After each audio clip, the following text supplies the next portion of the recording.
Olá, meninas, mulheres! Tudo bem com vocês? Sejam bem-vindas a mais um podcast do Conselheiro. Você já tá seguindo eu aí? Por que você não tá seguindo? Você já indicou pras amigas? Cara, tem amiga que tá precisando. E como você não indicou ainda? Eu fico tão chateado quando você não indica. Eu fico tão triste. Mentira, eu não fico triste, não. Você indica se você quiser. Mas indica, eu tô pedindo. Ó, se você quiser vir um dia aqui assistir o podcast do Conselheiro, a gravação aqui do podcast, manda um direct que você marca comigo e você vem aqui. Eu estou aqui no Jardim Pamplona Shopping, diretamente do Pocket Studio. É um estúdio dentro de um shopping. É muito legal. E se você vier aqui, você acredita que eu pago um café pra você ainda? É, porque o homem paga a conta. Vocês não esqueceram disso, né? Vocês não estão saindo... Conheceu o cara e ele pediu pra dividir. Se pediu pra dividir, ele é frouxo. Então, no primeiro encontro, não se paga a conta. Você não divide, beleza? Olha eu já dando conselho logo de cara. Nem comecei ainda. Então, se você quiser, vem aqui e vai ser muito legal te receber. Eu vou ter um papo hoje muito legal, que eu fiquei muito curioso, porque é um mundo que muitos de nós não lidamos com aquilo, tá bom? Geralmente, pelo contrário, muita gente vira as costas. Então, eu quero explorar muito esse assunto. E eu nem vou demorar muito para falar disso, vocês estão curiosos para saber o que é, mas eu vou apresentar já, e aí o papo vai fluir, acompanha, que você vai ver que tem coisa legal que você provavelmente vai abrir sua mente. Você provavelmente vai enxergar de forma diferente, olhar por outro ângulo aquilo que você sempre se fechou, tá bom? Então eu apresento para vocês Gisele Dabos. Olá! Tudo bem? Tudo bem. Seja muito bem-vinda, Gi. Obrigada. Tá bom? Me Muito... sinto honrada de estar nessa mesa. Ah, e eu tô Muito. honrado de tudo isso que a gente vai falar. Gi, eu tava vendo o seu Insta, né? Ó, pra quem já quiser ver, dá pausa no vídeo agora, faz assim, ó, para. Já corre no Instagram, coloca lá, Gisele Dabos, e você vai ver o que ela faz. Você vai ver, tá? Mas... eu vou falar aqui do Insta dela. Cara, eu tava olhando o seu Insta e a palavra que já me chamou a atenção foi discipulando. Discipulando. Discipulando. Alguns usam o termo, né, mentoria, Aham. né, pastoreio, e eu decidi colocar discipulado mesmo. E eu adorei o nome. É Me chamou, ele é um nome que chama atenção. um nome raiz, né? É. Porque discipulado é um nome bíblico, é um vocabulário bíblico.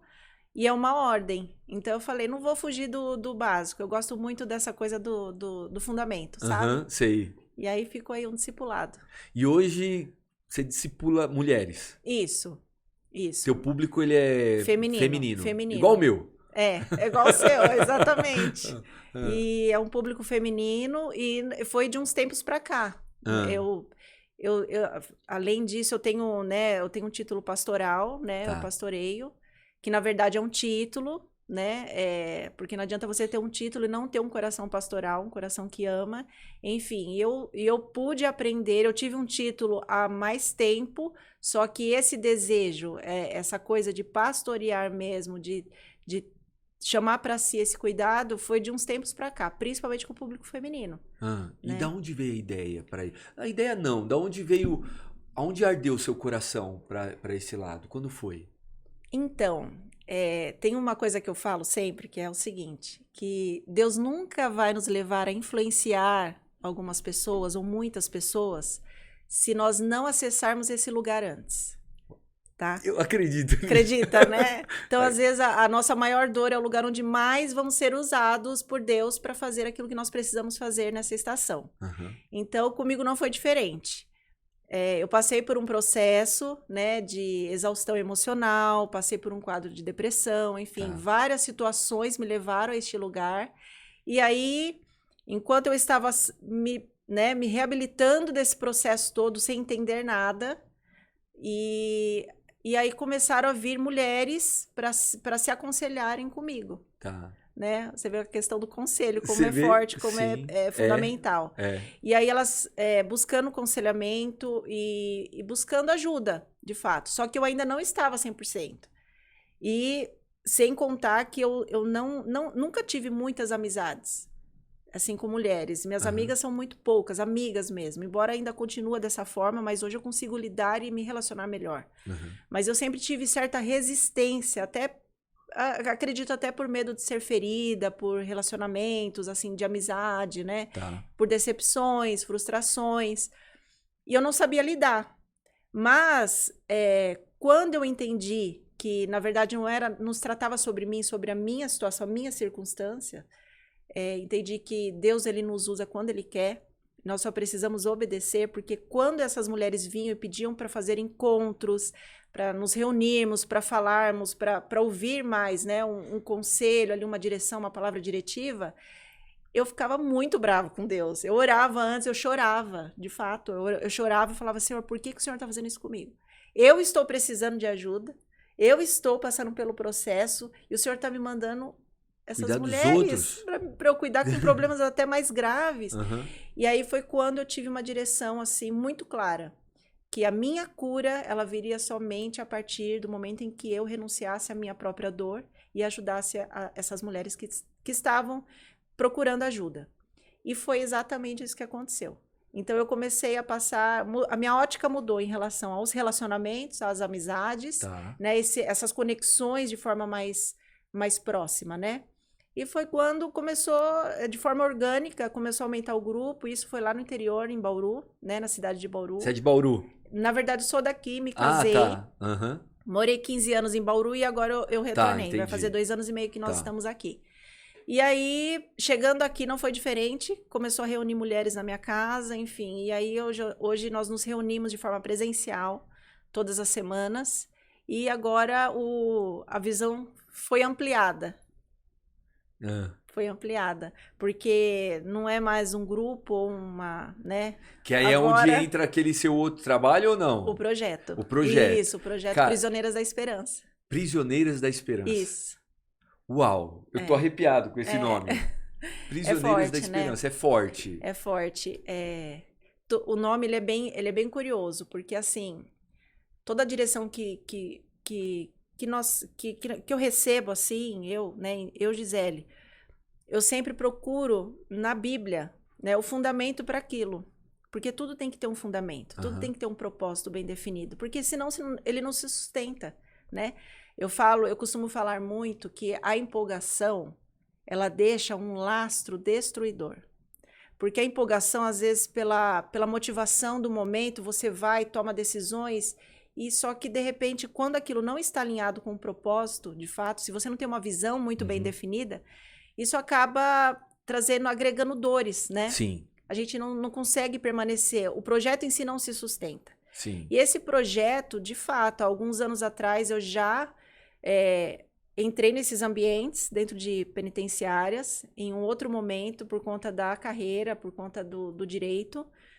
Só que eu entrava e eu saía passando mal, eu não gostava desses ambientes. E, de repente, surgiu esse projeto agora de uma forma muito leve, muito, assim, orgânica. E eu falo que não é de forma natural, é de forma sobrenatural mesmo. Caraca. Gente, ela tem... Vocês entenderam qual que é o projeto? Prisioneiras da Esperança. Ela vai em presídios femininos discipular mulheres. Isso. Exatamente. Eu tô aqui, eu tô cheio de curiosidade com isso, porque eu imagino quanta transformação é capaz de acontecer num ambiente como aquele. Sim. Porque ali tem gente que... Muitas assim, ó. Muitas não sei se você me corrige aí, mas eu vou dar minha visão e depois eu quero ouvir tudo com seu. certeza. Mas assim, ó, eu imagino que ali muitas mulheres fizeram coisas erradas e talvez nem se arrependam. Sim. Né? Sim. Mas tem muita mulher ali que a sociedade virou as costas, tem muitas pessoas ali que foram induzidas, tem muitas pessoas que erraram e se arrependeram, né? Eu acho que tem de tudo ali dentro. E você poder, de alguma forma, curar alguém lá dentro deve ser um negócio muito maravilhoso. Sim, e assim, nós temos uma visão bem definida, né? Nós acreditamos no poder da transformação. Tá. E o Ministério, esse projeto Prisioneiras da Esperança veio através da plataforma de ensino e mentoria que nós temos, né? Que se chama For the One, que significa na tradução para aquele. Tá. Então, não é somente para aqueles que não cometem, né, um crime ou algo moralmente aceito pela sociedade. Não, é para todos. É para aquele a quem Jesus deu a sua própria vida. Então, é para toda a humanidade. Então, não tem essa diferenciação. Porque, assim, cometer um crime, ok. Já está sendo julgado pela lei humana. Mas nós devemos levar, sim, uma visão de futuro para essas pessoas. De que é possível, sim, ressignificar todo o seu contexto, toda a sua vivência, toda a sua história e ter uma visão de futuro, porque essas pessoas, muitas vezes, elas saem de lá com um rótulo. E rótulo é terrível, né? O que mais se tem hoje, o maior problema nosso é a falta da identidade. E eu acho incrível o seu trabalho, porque é o que você fala, né? Que você não ensina mulheres a conquistar homens, mas a se reconquistar. Sim. Isso trata diretamente linkado com a identidade. Então, você imagina, você passa por um processo de rejeição da sociedade, por um erro que você cometeu, que de fato é justo e deve ser cumprido.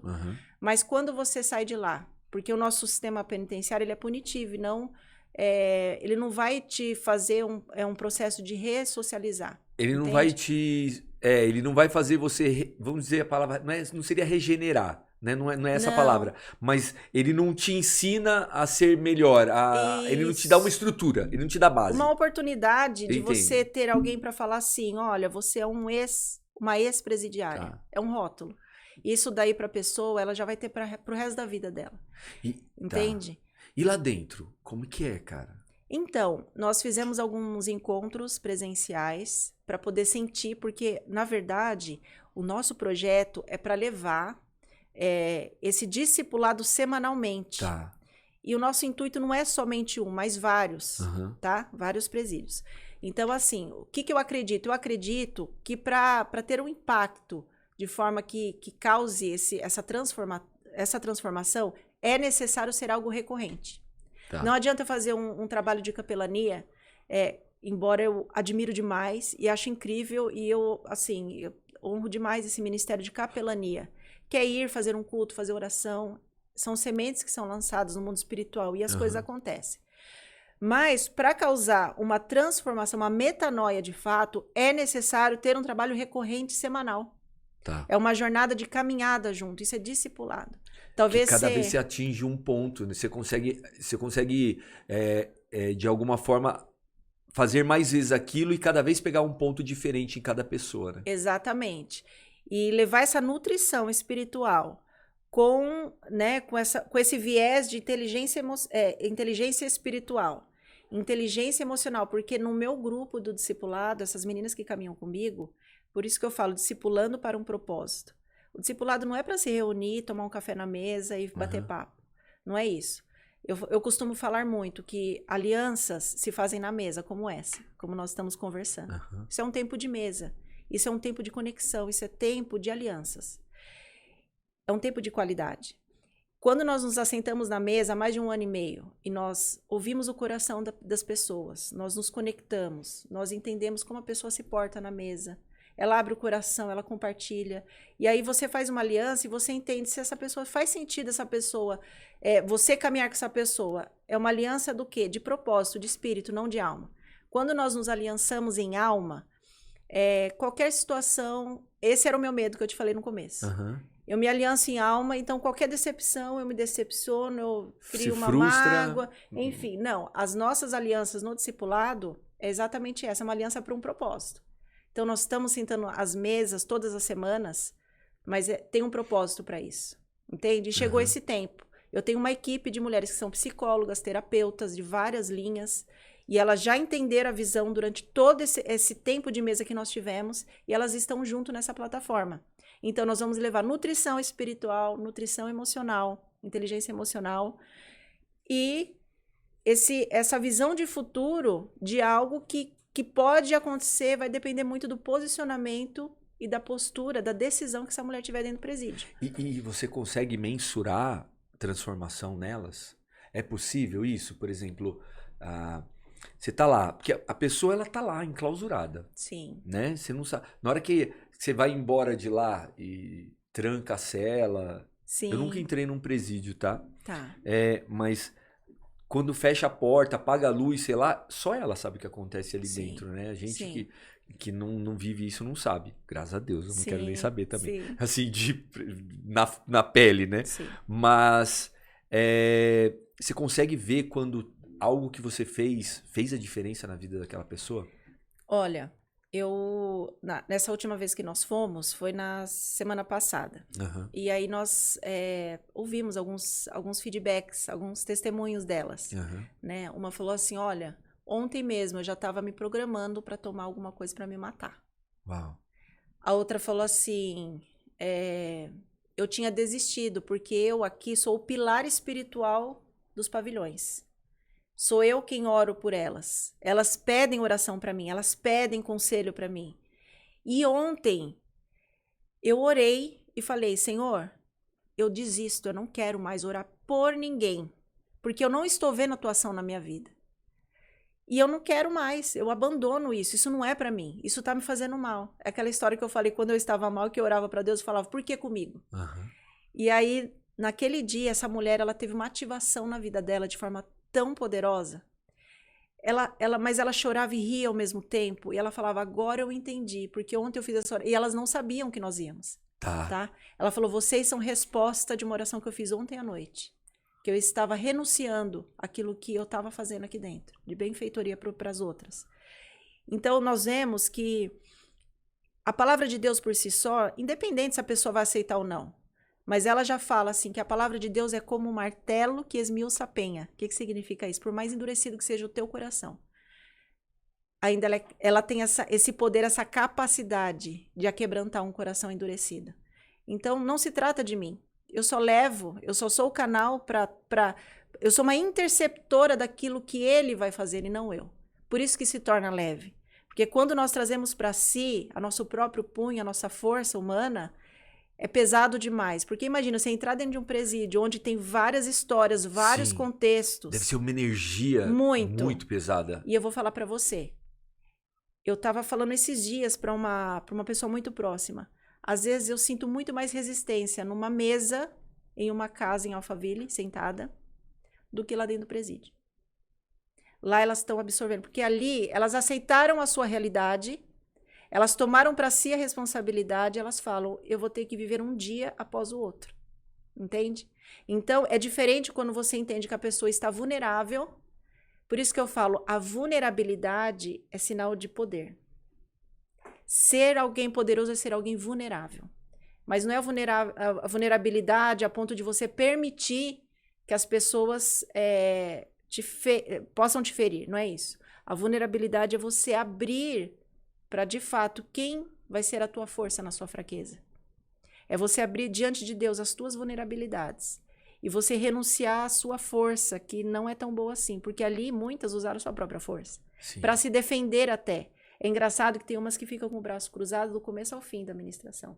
E elas cruzam e ficam com uma cara feia, como se fosse intimidar. Uhum. Só que no final elas estão chorando. Por quê? Elas não resistem a um amor que é constrangedor. Né? Um Jesus bem apresentado, ele é irresistível. Então, na medida em que nós levamos essa nutrição espiritual, nós entendemos que não importa o contexto, não importa a história, as circunstâncias atuais ou do passado, isso para Deus é muito pequeno. Por isso que é importante nós levarmos uma visão de futuro. Porque é assim que Deus nos enxerga. Ele não nos enxerga como nós somos hoje, ele nos enxerga como nós vamos estar. Cara, você fala tão bem, Gi. Verdade. Verdade. Eu tô falando aqui, tá fluindo. Não, mas você tá falando aí e eu tô aqui prestando atenção, mas eu tô de verdade encantado com isso, de achar aquilo que você tá... É o caminho mesmo, você tá é o que você faz. Não é bom demais? Você fala com tanto amor que eu tô aprendendo aqui. Porque assim, eu sou um cara, eu creio em Deus. Sim. Muito. Já não teve uma fase da vida que não. Sim. E... Para quem já sabe, eu te contei agora um pouquinho antes de começar sobre o conselheiro é um presente de Deus, né? Sim, sim. Mas eu não sei falar de Deus assim. Então, tipo, quando eu escuto pessoas, que nem você, tem o título de pastora também, né? Então, vocês falam de uma forma que eu fico assim, ó...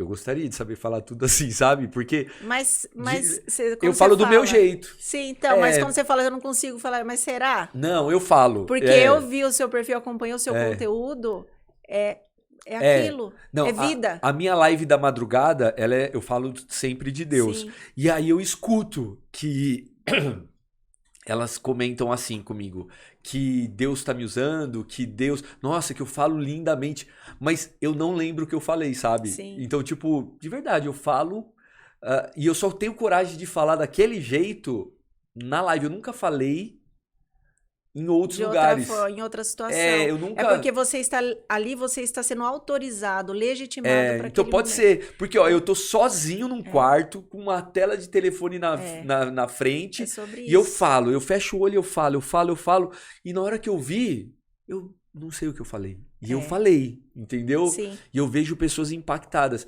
E você comentou uma coisa dessa mulher no presídio.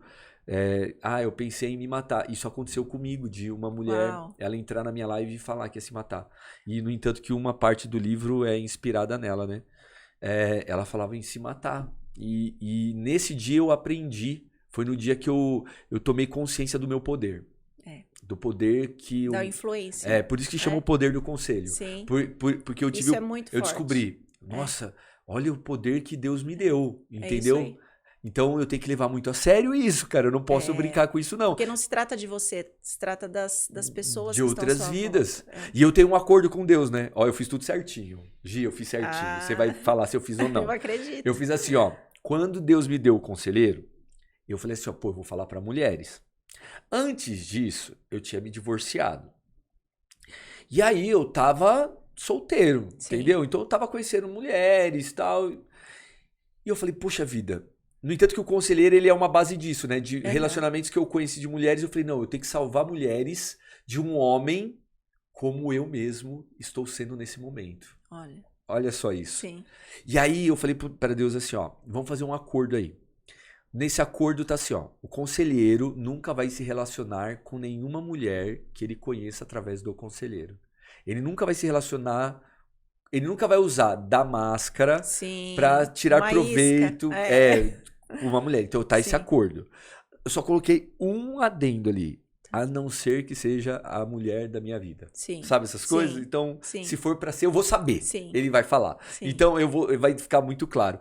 Então, eu vejo o poder que isso tem, né? Sim. E você tem esse poder hoje nas mãos de transformar a vida de mulheres que estão num lugar que está muito abandonado. É o lugar da rejeição, né? É. Veja bem, todo ser humano sofre rejeição. Não existe um ser humano. O próprio Jesus sofreu rejeição. Então, nós não somos melhores do que ele. Em algum momento da nossa vida, nós vivenciamos esse processo de rejeição. Ou seja, na infância, ou com os pais, ou com o professor, amigos, enfim. Então, a rejeição, né, principalmente paterna, ela tem um peso, assim, absurdo na vida de todo ser humano. Por isso que Deus se apresenta como pai. Entende? No entanto que antes de nós iniciarmos esse projeto, eu orei muito, eu estava no processo de consagração mesmo, sabe? Eu faço até jejum, sabe? Jejum é muito importante porque a neurociência explica também o poder do jejum. Ele parece que ele faz uma limpeza, sabe? Nas suas crenças, no cérebro, assim, acontece um impacto tão grande que parece que aquelas nuvens de preocupação, de ideias humanas, de coisas de si mesmo, elas se esvaem, essas fumaças, essas nuvens, e parece que o céu fica mais limpo. E parece que você recebe alguns downloads do céu, sabe? Então, todo projeto, antes de iniciar algo, antes de entrar num confronto como esse, porque isso daí é um lugar de embate, de confronto espiritual e emocional também. É uma luta, né? Porque a nossa luta é na nossa mente. A batalha é na nossa mente. Todas. E aí, nesse processo de jejum, eu tive uma resposta, porque eu falava, Senhor, qual que é o conteúdo dessa plataforma? Quem que o Senhor quer alcançar lá dentro do presídio? Eu sei que são mulheres rejeitadas, mas eu não quero ir lá para ficar maciando o ego. No meu discipulado eu falo muito isso. Eu não estou aqui para maciar ego feminino. Eu não estou aqui, não. Eu estou aqui para ser uma referência, talvez que você nunca tenha tido uma palavra de afirmação. Eu quero te revelar alguém que vai te conectar, que uma vez você conectada com esse alguém, o seu problema acerca de identidade, de pertencimento vai ser resolvido. Então esse é o meu papel, tá? E aí o que acontece? Quando eu orei, eu tive um sonho. Foi assim, foi algo lindo. Eu sonhei que, foi logo na mesma semana que eu pedi, eu sonhei que eu estava entrando numa penitenciária, eu e meu esposo, nós estávamos entrando juntos, só que entrando lá, dentro da estrutura, do presídio, não eram mulheres adultas, eram meninas, eram crianças. E aí eu falei, uau, mas a gente entrou num presídio, mas aqui é um orfanato. E aí elas vinham e elas ficavam assediando, assim, olhando o cabelo, porque elas nunca tinham visto isso. E aí elas pegaram minha aliança e ficaram olhando a aliança, e olharam, tipo assim, o que é isso? Nossa, que legal, assim, admiradas. E aí eu saí desse presídio e entrei em outro, era a mesma coisa. Então, qual que é a direção para esse conteúdo, para esse projeto? É contra-atacar um sentimento de orfandade. Todos nós nascemos com esse sentimento de orfandade. Então, o que é uma órfã, né? Porque hoje tem órfãos de pais vivos e tem órfãos que nunca conviveram com seu pai, sim, né? E aí, mas por que isso é muito ruim? Então, o ser humano tá fadado ao insucesso, ao fracasso, né? Emocional e psíquico? Não. É porque Deus, ele ainda assim é uma forma dele se apresentar como um pai. Entende? Então, quando você leva uma nutrição espiritual, você está levando Deus não como Deus punitivo, que a religião impõe. Não é um Deus na qual ele é Deus e você é serva. Você precisa fazer algo para ser reconhecido. Não. Eu estou apresentando um pai. Eu quero te apresentar um pai. Que não só você precisa entender que você é filha. Ela talvez nunca se viu filha. Nunca. Às vezes não teve uma referência. Aliás, eu vou falar para você, todas. Eu já ouvi o coração de muitas durante algumas ministrações. E você vai ver o contexto delas. Nenhuma teve pai. Caramba, gente. E teve uma, inclusive, que falou, eu estou aqui, eu tenho 6 filhos, tudo escadinha, a partir de 4 anos de idade. Eles estão fora. Eu fugi de casa com 9 anos de idade, porque desde os 4 eu era abusada sexualmente do meu avô.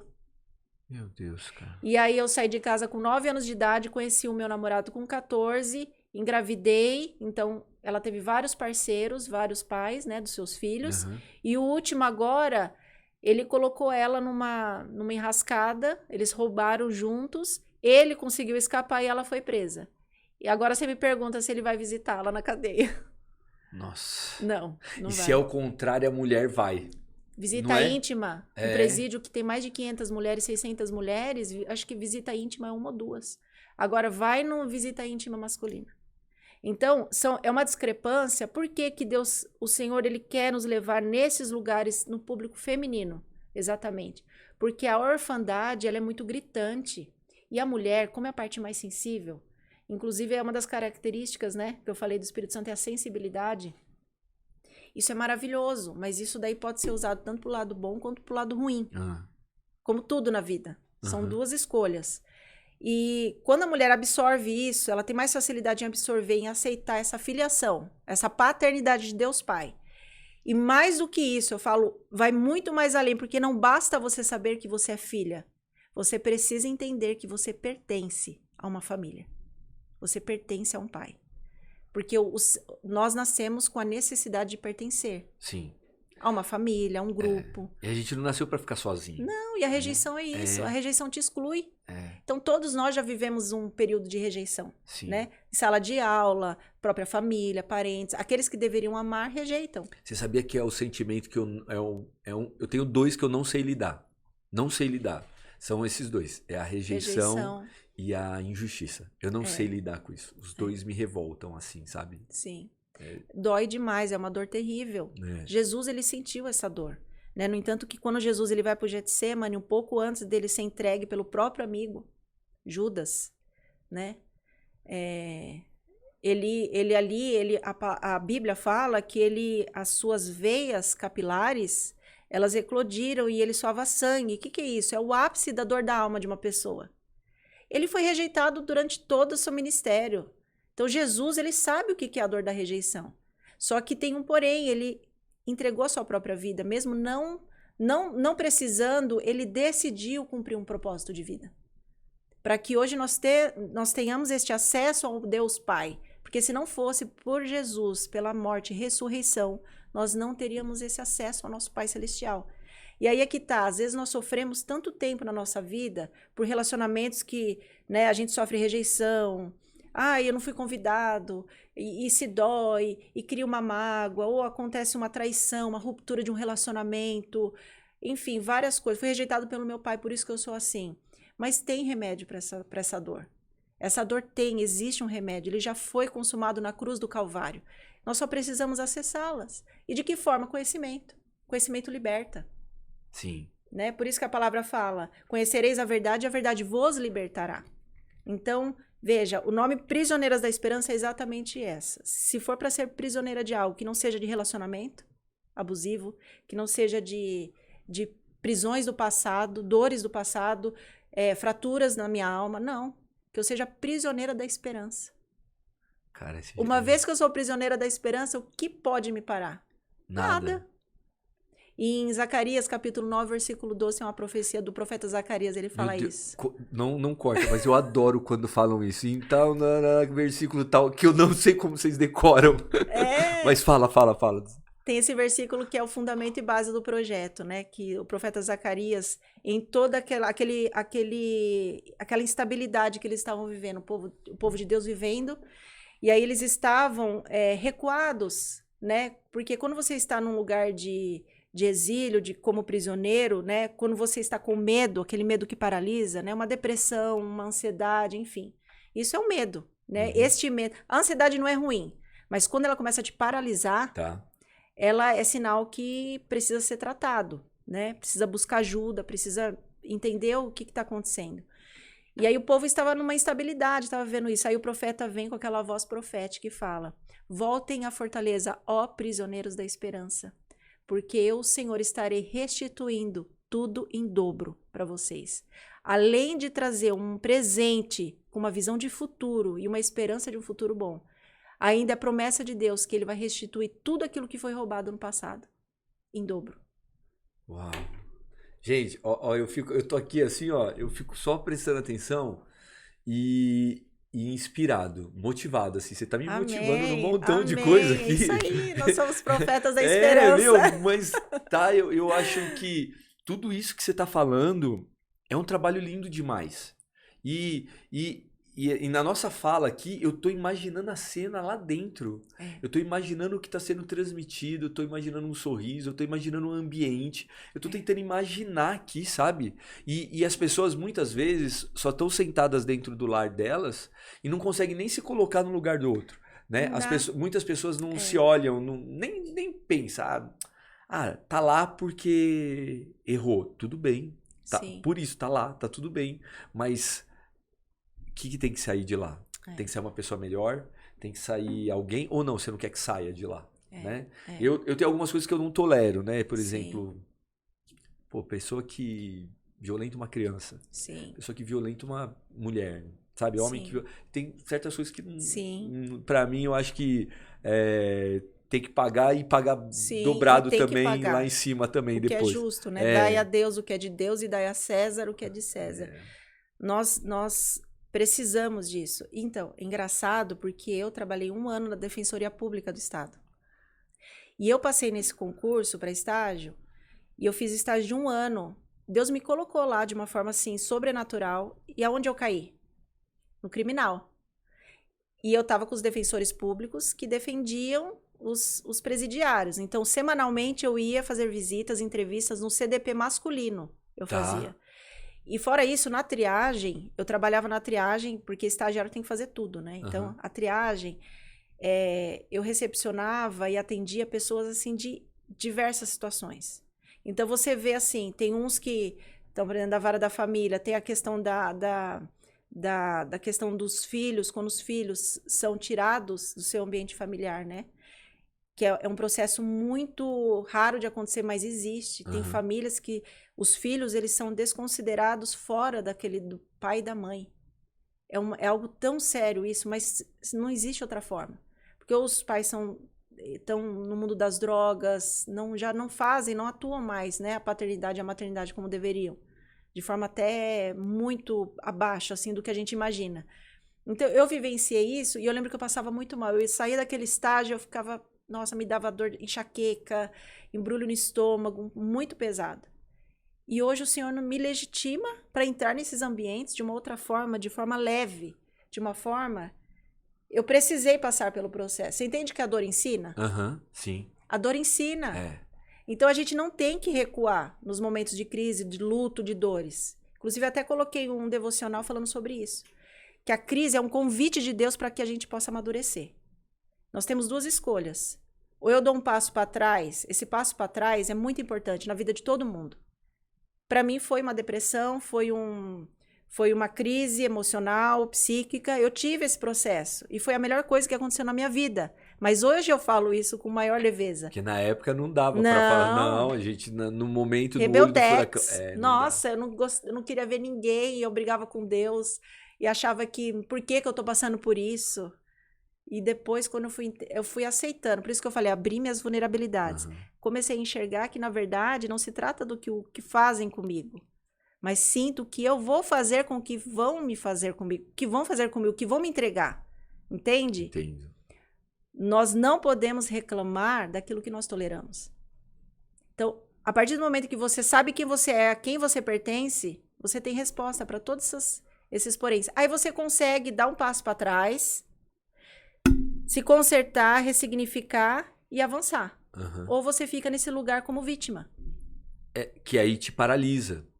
Aí você fica ali muito tempo e pode demorar muito tempo para você, para você poder. Porque enquanto eu sou vítima da situação, mas eu sou assim porque o meu passado, porque fizeram isso comigo. OK, fizeram o passado, tem que ficar para trás. Eu costumo dizer isso. O que é ansiedade? A ansiedade é o excesso, né, de futuro. Sim. E qual que é o problema? O problema é que nós não temos o controle do futuro. A gente não sabe o que vai acontecer. Não sabe o que vai acontecer. A gente pode ter uma visão daquilo que vai acontecer e caminhar sobre uma visão, sobre uma palavra. O que Deus fala sobre o teu futuro? E aí eu costumo falar assim, quando você está numa crise de ansiedade, para pensar. Futuro, por que Deus... Eu falo assim, que Deus esconde o futuro da gente. Para quê? Para nos presentear com a eternidade. E o que é a eternidade? É o agora. É o hoje. Isso aqui, tá ecoando na eternidade. As palavras que nós lançamos, a minha postura, o meu posicionamento, como eu falo, como eu reajo diante das minhas adversidades, isso está ecoando na eternidade. Sim. E já que eu estou atuando com aquilo, alinhado com o que está acontecendo na eternidade, eu não me preocupo com o futuro.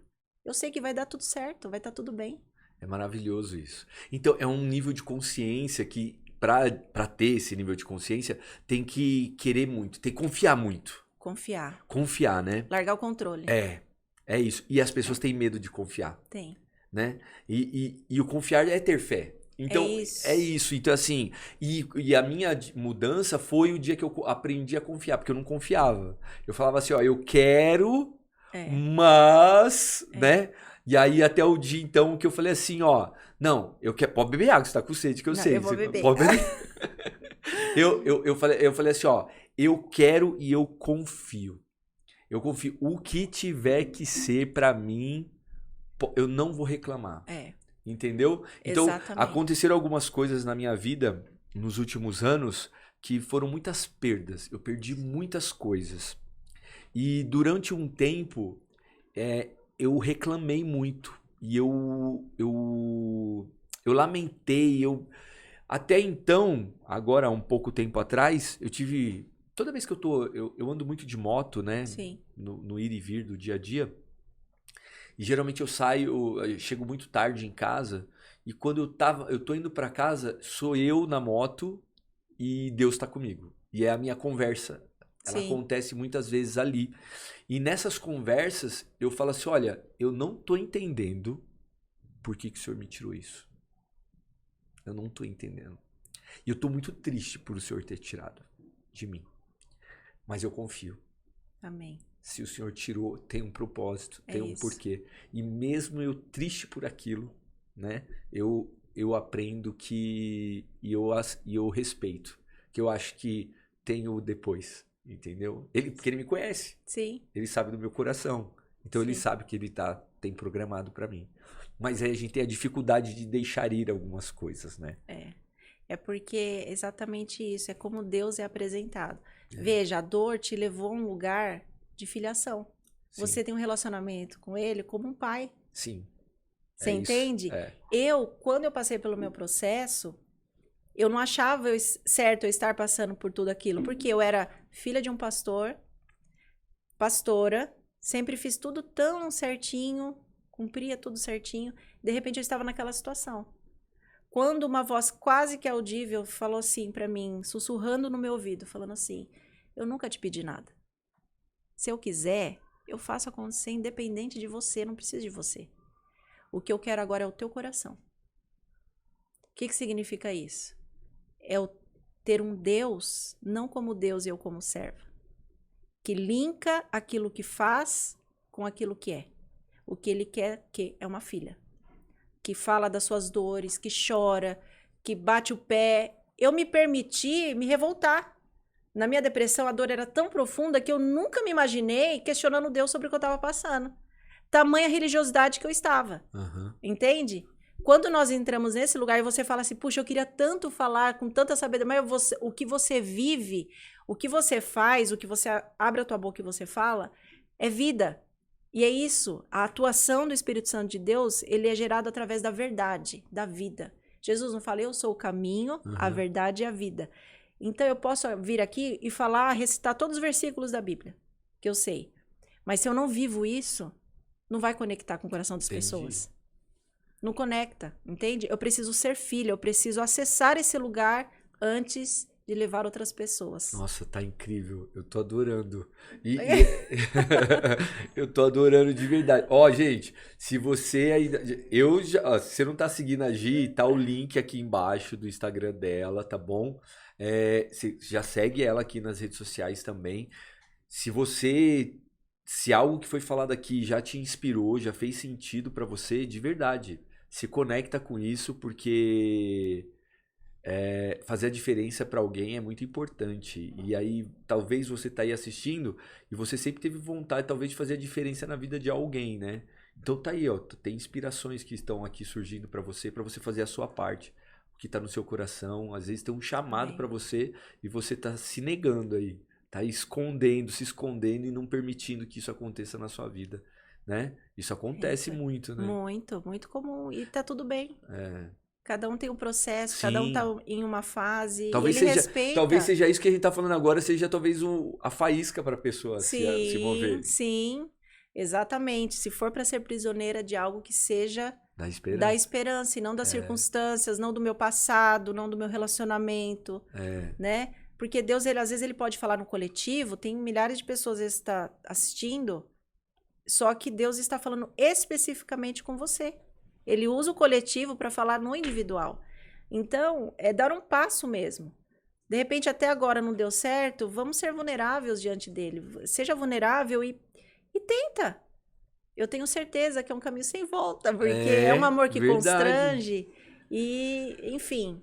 Me deu uma curiosidade de novo aqui sobre os presídios aqui, porque você comentou que você trabalhou na Defensoria Pública, né? Sim. Tem injustiças? Tem pessoas que estão lá de forma injustiçadas? De que você sabe, que você vê e você chega lá e você escuta a história da pessoa e a pessoa ela foi injustiçada? Ou então, porque quando você estava na defensoria, você estava acusando aquelas pessoas, não é isso? Não, defendendo. Defendendo o... fazendo um papel de advogado de defesa. O defensor é o advogado do Estado. Isso. E ele vai defender. É a promotoria que acusa. Que acusa. Isso. Tá bom, tá vendo? Ó, sabe tudo aí, conselheiro. Tá espertão, hein, né? Não, mas é isso mesmo. Não, entendi. Então, assim, você defendia essas pessoas. Isso. E aí, você... Como que... Nesse caso, assim, tem muita injustiça? Tem gente que tá lá de forma injusta? Olha, tem de tudo, né? Tem desde por exemplo, um CDP masculino, agora falando juridicamente. Quando nós íamos, que era o papel que eu fazia, era colher as informações. Então, nas entrevistas, a gente ouvia todas as histórias. Então, assim, tem desde um que entrou no terreno baldio, viu uma carriola, sabe, de obra, e aí ele roubou aquela carriola para comprar droga para consumo próprio. Mas tem outros que são casos mais extremos, que são casos mais... Enfim. Então, tem de tudo. Deve ter injustiça? Tem, muita. Agora, o que eu estou vendo agora no feminino, tem muitas Por isso que é legal, porque masculino tem um perfil, feminino tem outro. Ali, a maioria é passional ou vai porque o marido é traficante e ela tá lá. Cara, a mulher... A filha... Tem uma senhora, olha só. Teve uma senhora muito distinta, ela sentou no meio de todo, tem um cabelo muito arrumado, uma senhora bem apresentada, sabe? E me despertou curiosidade, porque, sabe, elegante. Uhum. E aí ela teve a oportunidade de abrir o coração e falar um pouco da história dela. E é algo incomum, porque geralmente elas não falam entre elas sobre o passado. E aí ela falou, eu estou aqui porque há 3 anos atrás eu era secretária de um prefeito, de uma cidade, e eu assinei um documento sem saber, e eu fui enquadrada num peculato. Esse prefeito morreu, e aí foram atrás e chegou, e me pegaram na minha casa e me trouxeram para cá. Eu tô cumprindo a pena. Meu Enfim, Deus. A outra era por conta de falsificação de atestado. Então, são várias histórias. Várias. Uma foi porque a nora, né, traficante, usou a casa dela para isso. Ela estava trabalhando, quando chegou em casa, a polícia estava lá. Quem que é a dona da casa? Nossa. Aí, enfim, então, tem uma que assumiu pela filha. Assumiu a culpa para poder liberar a filha. Então, cada um tem uma história, toda história tem 2 lados, nós sabemos. Mas eu não estou lá para entender julgar, essa história. Sim, eu não estou na posição de estagiária ou advogada do Estado, ou enfim. Não. Não, você está levando a esperança. Aliás, eu estou indo para ter uma visão de futuro e não de passado. É isso. Entende?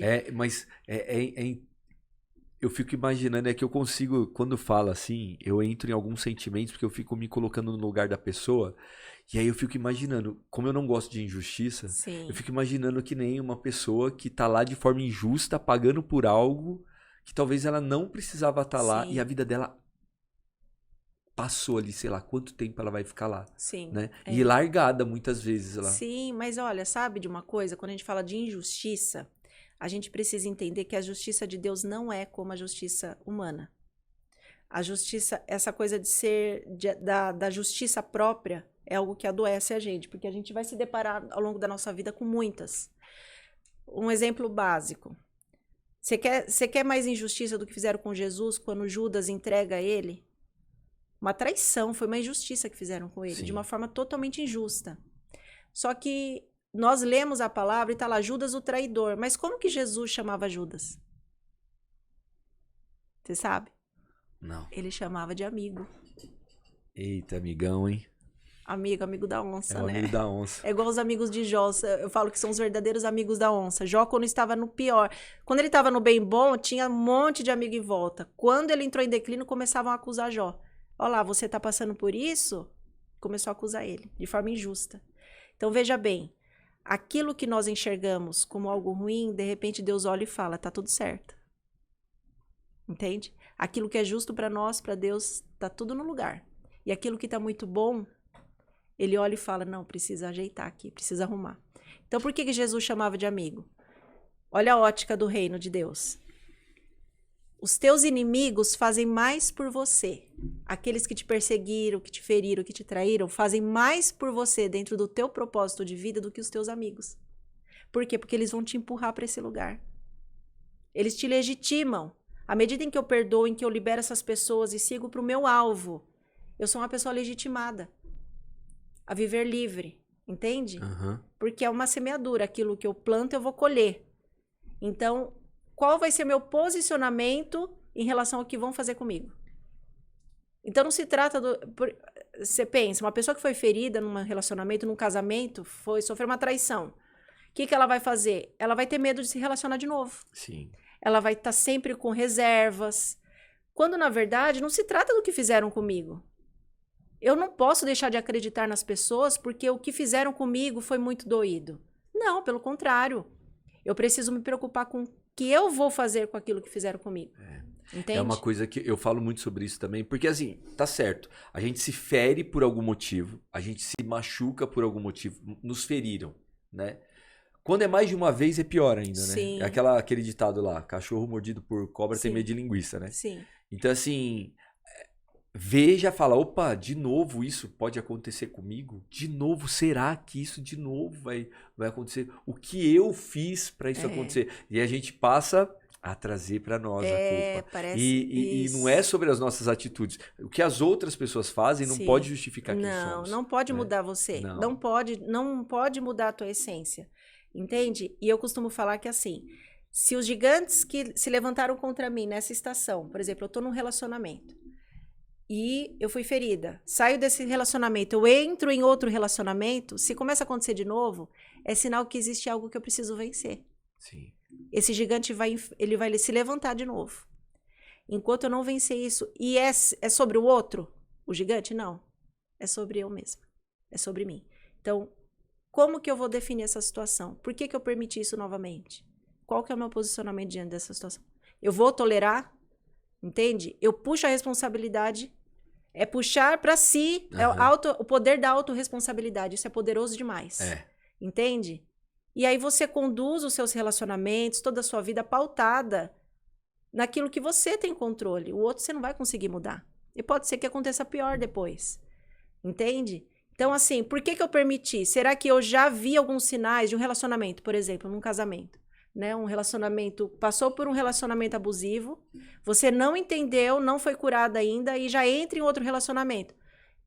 Com certeza vai acontecer. A chance é muito grande. O ciclo é cíclico. Entende?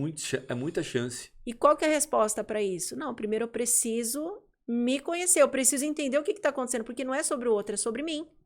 Entende? Porque pessoas, tem quantos milhares de pessoas no mundo para você conhecer.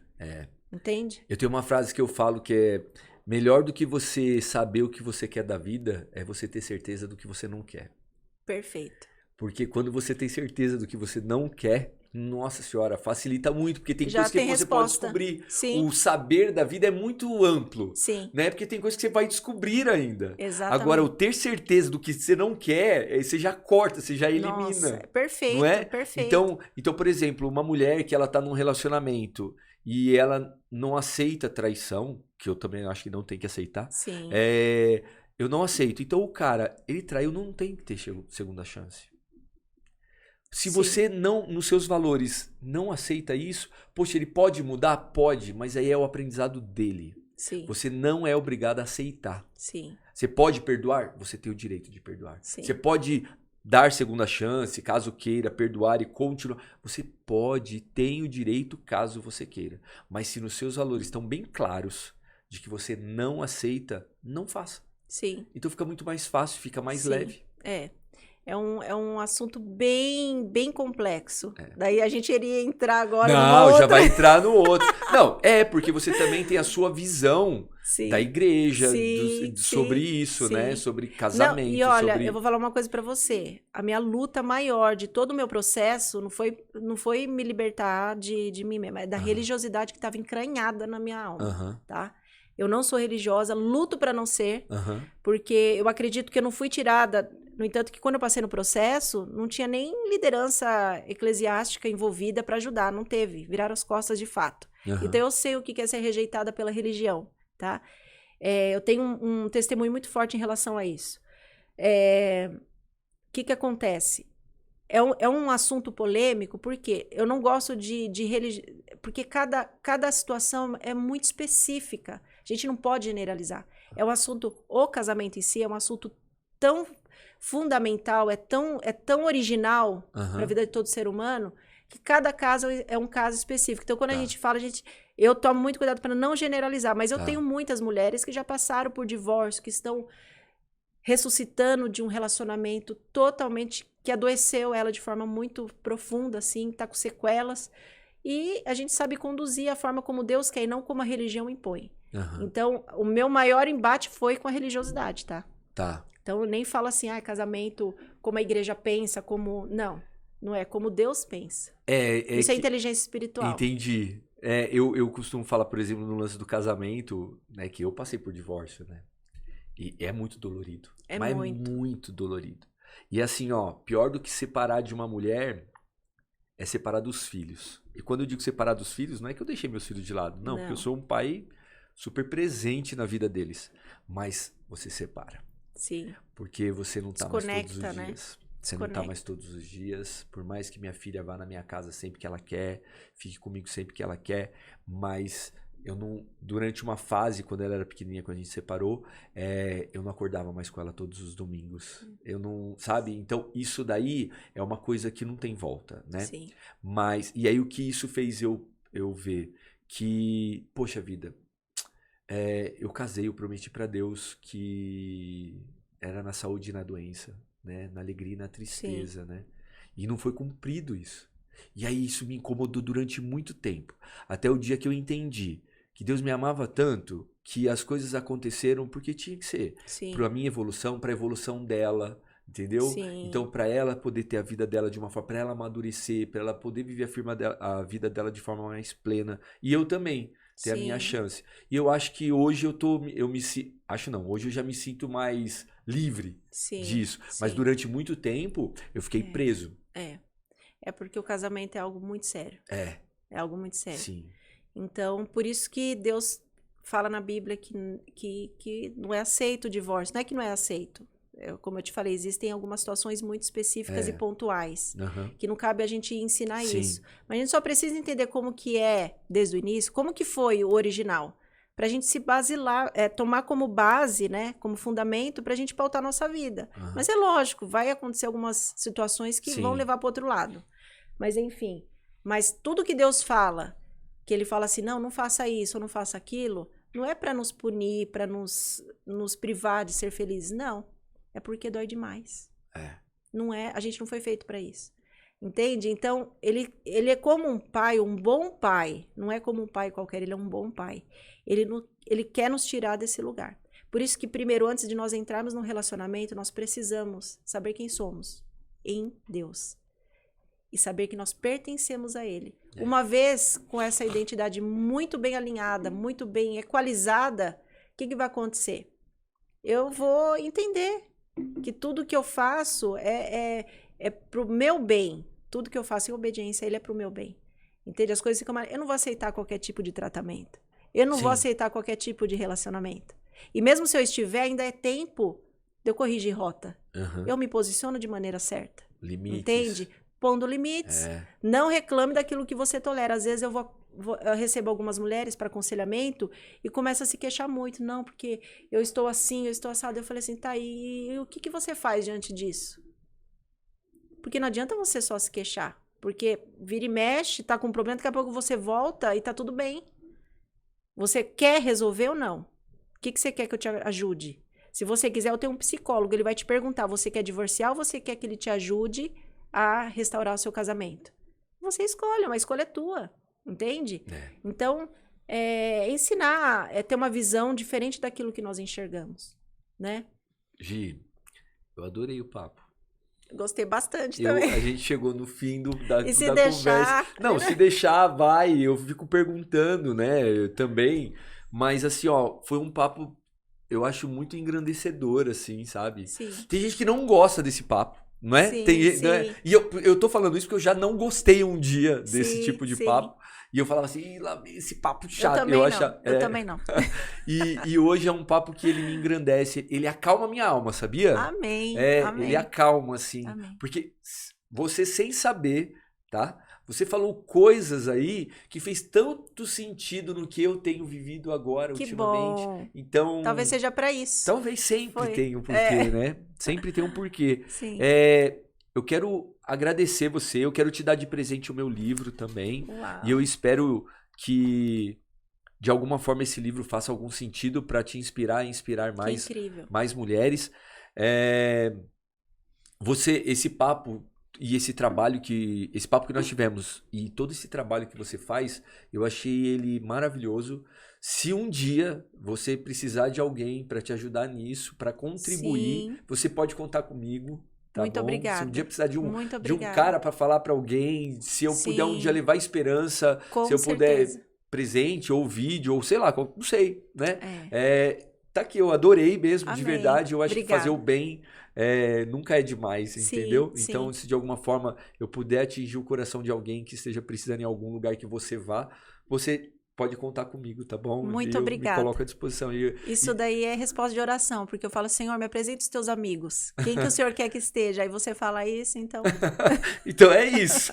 Aí eu quero ver como que se pode um mascarado ir, né? Chegar lá, meu Deus do céu. Seria interessante, né? Nós vamos fazer, eu vou até fazer um convite para você, quem mora aqui em São Paulo, tá na região de Alphaville, eu vou fazer um evento, agora é uma conferência pra família, no dia 22 e 23 de setembro. Tem na minha bio lá no Instagram.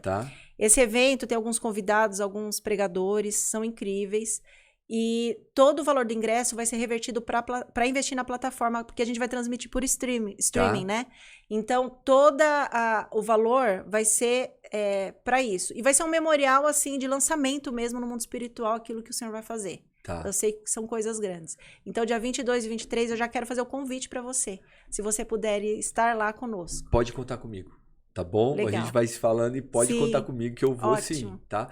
Tenho Conto só uma coisa aqui no detalhe do meu podcast. Todo final de podcast, que é o podcast do conselheiro, né?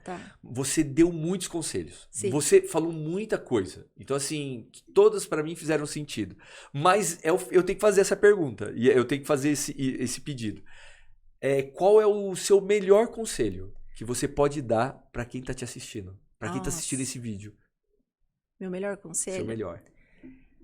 Seja sempre de verdade. Jesus, ele não tem problema com quem é de verdade. Ele tem problema, sim, com quem mostra ser o que não é. É o que eu falei aqui desde o começo. Ser vulnerável é ser alguém poderoso. Não se esconda atrás de capas, de armaduras de defesa. Peça ajuda. Reconheça quem você é. Se rasgue diante de Deus, porque daí sim ele vai se apresentar como um pai, e daí as lutas já não são só suas. As lutas são dele. E nada como um bom pai para nos defender, para blindar o nosso coração e nos tirar desses lugares, muitas vezes, em que nós estamos já cansados, enfadadas, né? Pelas circunstâncias emocionais e psíquicas. Amém. Seja sempre de verdade. É isso. Seja sempre de verdade. Adorei, Gi. Adorei de verdade. Então, ó, muito obrigado de coração por você ter vindo aqui. Adorei ter te conhecido. Adorei de verdade o nosso papo. Eu desejo e peço aqui, ó, para que você faça a diferença na vida de muitas e muitas mais mulheres. Que vidas sejam transformadas. Que mulheres sejam impactadas. Que os filhos dessas mulheres recebam a mudança delas. Amém. É isso. Porque mulher... O maior presente que a mulher tem, na minha opinião, é ser mãe. E eu acho que é a inspiração que ela tem que ser para os filhos dela. É isso. Então você está atingindo essas mães aí. Você vai transformar a vida Uma de mulher mulheres. curada, ela tem o poder de curar. É isso. É isso. Obrigado. Eu que agradeço. De verdade. Que Deus nos abençoe. Amém. Obrigada. Gente, ó, se você gostou, eu amei o papo de hoje. Se inscreva aí no canal. Segue a Gi, tá bom? Tem muita coisa aí que pode ter, e fez sentido aí na sua vida. Então a gente se vê no próximo episódio, combinado? Fecha na 2 aqui, Gui, pra gente dar tchau. Tchau, viu? Muito obrigado. Nos vemos no próximo episódio. Não permita nunca que alguém diminua o seu valor. É você que tem que saber qual é, porque senão vão colocar o valor que desejam sobre você. Combinado? É isso aí. Aprendam isso. Um beijo do conselheiro. Tchau.